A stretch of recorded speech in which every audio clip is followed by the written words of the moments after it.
মুম্বাইয়ের পর এবার কলকাতায় হিট অ্যান্ড রান। রাত ভর মদ খেয়ে সকালে গাড়ি নিয়ে যা খুশি তাই।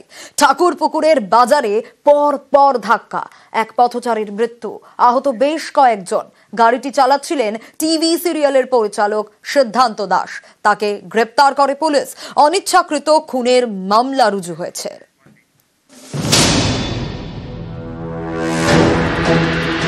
রাত ভর মদ খেয়ে সকালে গাড়ি নিয়ে রাস্তায়। রবিবারের বাজারে তখন ভিড়, তার মধ্যেই বেলাগাম গাড়ি।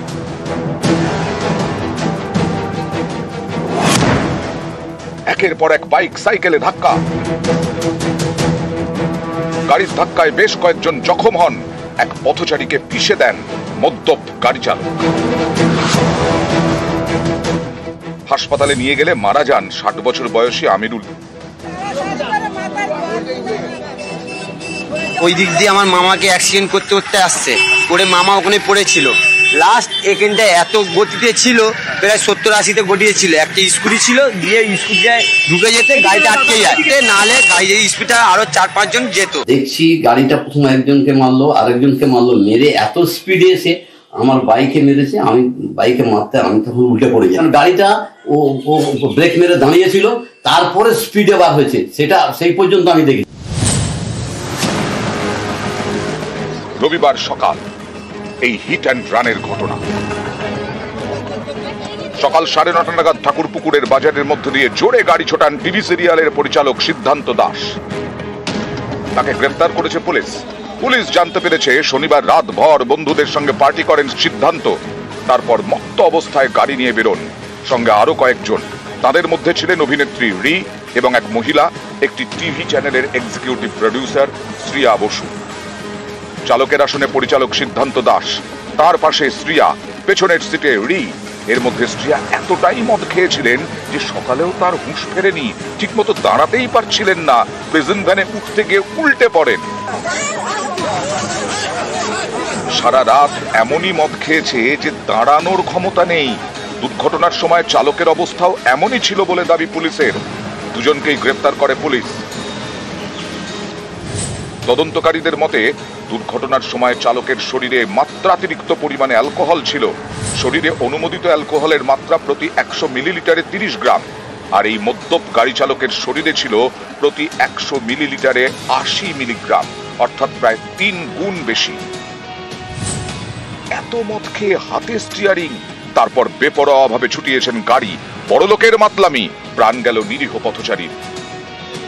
ধৃত সিরিয়াল পরিচালক এক্সিকিউটিভ প্রডিউসারের বিরুদ্ধে বেপরোয়াভাবে গাড়ি চালানো, অনিচ্ছাকৃত খুন, অপরাধমূলক ষড়যন্ত্র, সরকারি সম্পত্তি নষ্টের অভিযোগে মামলা রুজু হয়েছে। সবই জামিনযোগ্য মামলা। নিহতের পরিবারের অভিযোগ, পুলিশ প্রথমে তাদের বলে টাকা নিয়ে বিষয়টি মিটমাট করে নিতে। গাড়িতে 4 জন ছিল, 2টো লেডিস আর 2টো ড্রাইভার পালিয়ে গেছে। যে আরেকজন ছিল সেলিব্রিটির লোক, তাই ধরা পড়েছে। মানে সেলিব্রিটির লোক বলে কি মানুষের কোনো দাম নেই। পুলিশ বলছে আপনারা পয়সা দিয়ে মিউচুয়াল করে নিন। হ্যাঁ। এই ঘটনায় একাধিক প্রশ্ন উঠছে। কেন খুনের মামলা দেওয়া হলো না? কেন জামিনযোগ্য অনিচ্ছাকৃত খুনের মামলা? স্থানীয়দের দাবি গাড়িতে 4 জন ছিলেন, পুলিশ বলছে গাড়িতে ছিলেন 3 জন। ঠাকুরপুকুর থানার পুলিশ কি প্রথমে বিষয়টি মিটমাট করানোর চেষ্টা করেছিল? কেন পুলিশের বিরুদ্ধে এরকম অভিযোগ নিহতের পরিবারের?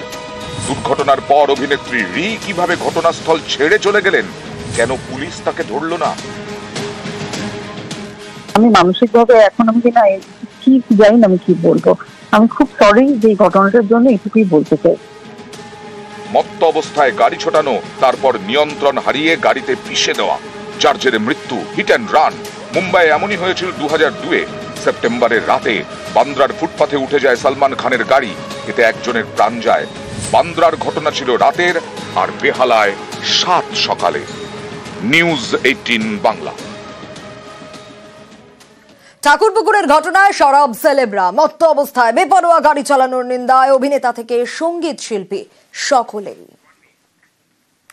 এটা সত্যি একটা ইম্পর্টেন্ট বিষয়, যেটা সকলকে অনুরোধ করব যে আপনারা মজা করুন, যাই করুন, ড্রিঙ্ক করে ড্রাইভ করবেন না। কারণ আপনার জন্য আপনার পরিবার বাড়িতে ওয়েট করছে এবং অন্যের পরিবারেরও খেয়াল রাখতে হবে আপনার। So don't drink and drive.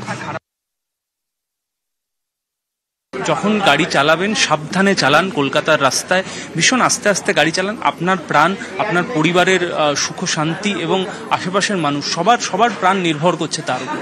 তো প্লিজ, এটা খুবই মর্মান্তিক একটা ঘটনা। আমার কিছু বলার ভাষা নেই।